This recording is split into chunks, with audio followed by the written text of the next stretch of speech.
Et direction Alger où des affrontements ont eu lieu ces dernières 24 heures, affrontements dans la capitale mais également dans d'autres villes du pays. Le bilan provisoire est désormais de 3 morts et de près de 400 blessés.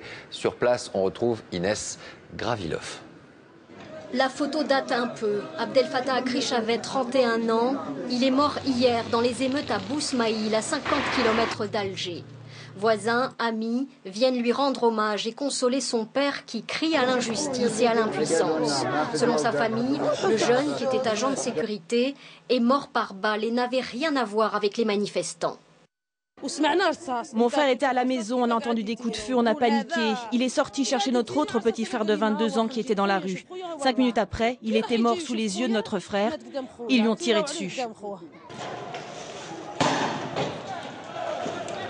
Les autorités affirment avoir ramassé le jeune homme blessé et ne reconnaissent qu'un mort par balle, un autre jeune homme de 18 ans, et parlent aussi de 400 blessés, dont 300 policiers.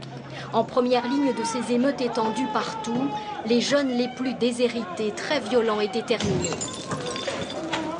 Banques, pillages, saccages de bâtiments officiels, les dégâts sont énormes.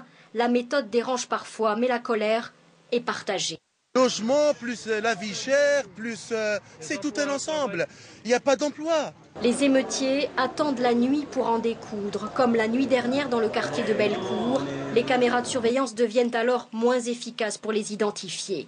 L'écœurement face aux nantis du régime est récurrent. Les dirigeants ont pris l'argent du pétrole et nous on risque notre vie pour partir à l'étranger. Ce soir, les émeutes ont repris dans le centre d'Alger. Et on retrouve sur place au téléphone notre envoyé spécial Inès Gravilov. Bonsoir Inès. Alors, où en est-on ce soir à Alger? Quelle a été la réaction aujourd'hui du pouvoir algérien? Bonsoir Laurent. On vient d'apprendre un 3e décès ici par balle. Il est reconnu officiellement et les émeutes sont à nouveau en cours ici à Alger, dans le quartier de Beb Zouar, où l'hôtel Iblis et les magasins alentours sont saccagés. C'est une révolte, Laurent, qui traduit un malaise social, un mal-vivre profond, mais c'est aussi une révolte qui tourne au cassage et au pillage sans revendication précise de la part de ces jeunes très démunis.